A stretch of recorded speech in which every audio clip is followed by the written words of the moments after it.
बात आज की चैनल के कार्यक्रम आर पार में आपका स्वागत है। आज राठौड़ बाबा को लेकर मैं आपके सामने कुछ विचार रखूंगा। सवाल मेरा यह है कि कहाँ हो धर्मेंद्र राठौड़ जी, आपके चाहने वाले दर दर झगड़ रहे हैं। तो कहाँ हो राठौड़ बाबा, कौन से वायरल ने जकड़ लिया है? आप तो अजमेर उत्तर विधानसभा क्षेत्र का सर्वांगीण विकास करने वाले थे। आओ ना यार, देखो तो सही आपके चेले कांग्रेस संस्कृति का किस स्तर पर विकास कर रहे हैं। सच में राठौड़ बाबा, आप स्वयं अपना आवेदन पत्र जमा कराने आते तो आपको पता चलता कि आपके चेलों ने आपके नाम को कहां तक पहुंचा दिया है। आपको याद होगा वैशाली नगर के एक समारोह स्थल वाला मामला, हाँ वही जिसमें आपके चेलों को आपकी पार्टी के ही अन्य गुटबाजों ने कूट दिया था। आप तो चश्मदीद थे। आपको तो कूटने वालों के नेता महेंद्र सिंह रणौता जी बड़ी समझदारी से सुरक्षित निकाल ले गए। याद होगा ना कि बाद में रणौता के पुत्र सहित कई कांग्रेसियों के खिलाफ आपने मुकदमा भी दर्ज करवाया। राठौड़ बाबा, वैसे तो अच्छा हुआ आप आवेदनकर्ता के रूप में मौजूद नहीं रहे, वरना नाहक आपको भी गंज थाने के दर्शन करने पड़ जाते। आपने अपने दूतों से जो आवेदन भिजवाया उनके साथ क्या सलूक हुआ यह तो आपको पता चल ही गया होगा वीडियो क्लिप्स देखकर। मैं तो भारी सदमे में आ गया हूँ। क्या यही वही कार्यकर्ता हैं जो आपको अजमेर उत्तर से चुनाव जितवाएंगे? ये दूत हैं या यमदूत?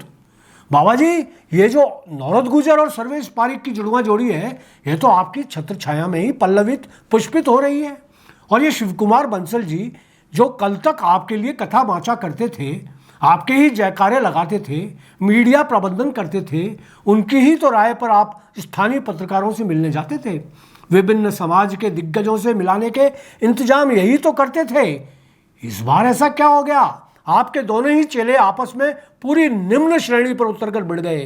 राठौड़ बाबा, आपको भी शर्म तो आ रही होगी इनकी गालियां सुनकर। आप में तो अभी भी शर्मो हया बची हुई है। आपके चेलों ने तो लगता है ये भी बेच खाई।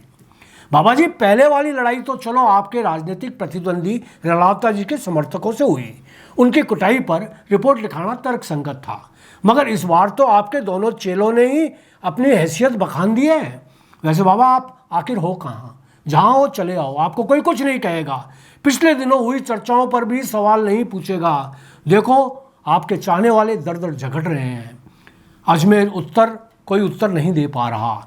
अपने चिलगोजों पर नियंत्रण रखो प्रभु, सब बेकाबू हो रहे हैं। चुनावों के पहले टिकट लेने के लिए ही जब ये आपस में अपनी दावेदारी जता रहे हैं तो चुनावों में किस तरह आपको ठिकाने लगाएंगे?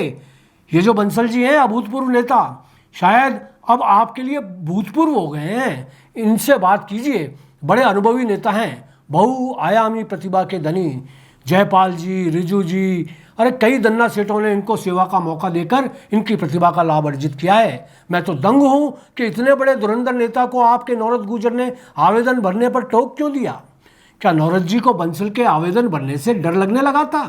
क्या उनकी दावेदारी से आपका कद छोटा होने जाने वाला था? राजा भोज कहाँ और कहाँ कंगू तेली वाली कहावत आखिर कहाँ चली गई थी?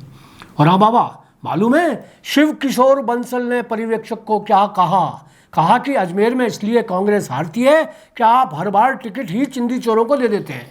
रिकॉर्डिंग है मेरे पास।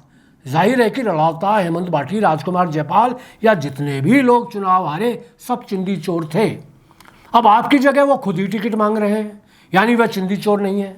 आपको मिली तो आप भी वही होंगे। राठौड़ बाबा, यहाँ आपको बता दूं कि आप अजमेर उत्तर से चुनाव लड़ने का अगर फैसला कर ही चुके हैं तो अपने सलाहकारों की फौज पर पुनर्विचार कर लें। इनमें से कुछ ही विश्वास पात्र हैं, बाकी तो क्या कहूँ, गालियाँ लिखने में शर्म आ रही है।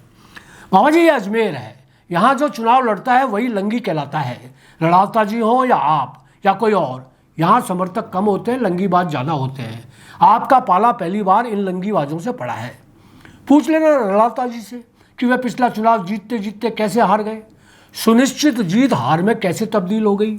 इसका जवाब भी वह यही देंगे कि कुछ लंगीबाज उनको ले बैठे। आप जब तक आपको टिकट नहीं मिली है तब तक तो आप इन लंगीबाजों की गिरफ्त में हैं ही। जब टिकट मिल जाएगी तब तो आपकी प्रतिष्ठा इलायची बाई की कृपा से बच ही नहीं पाएगी। आपके बारे में मेरी व्यक्तिगत राय यह है कि आप चटक चतुर हैं। राजस्थान में इसे कुछ और कहते हैं। हिंदी में कहूँ तो आप चतुर भोले हैं। दिखते चतुर हैं मगर भूलते भोले हैं। आप दिल के राजा हैं, सामने जो आ जाए उसके लिए सीमा तोड़कर कुछ भी कर जाते हैं। आपके इसी भोलेपन का ये लंगीबाज लाभ उठा रहे हैं। इस समय आपकी 54 रुपये में चल रही है, इसलिए आपके चारों तरफ लंगीबाज चिपके हुए हैं। जैसे इनको पता चलेगा कि आपकी चोन्नी खोटी हो चुकी है, इनमें से एक भी आपके पास नहीं होगा। हाँ, वो जो कल के वीडियो में उछल कूद मचा रहे थे वह भी सब लंगीबाज हैं। बाकी तो आपको मेरे मानस पुत्र ने बता ही दिया होगा। एक बार फिर आपकी जय हो, जय हो।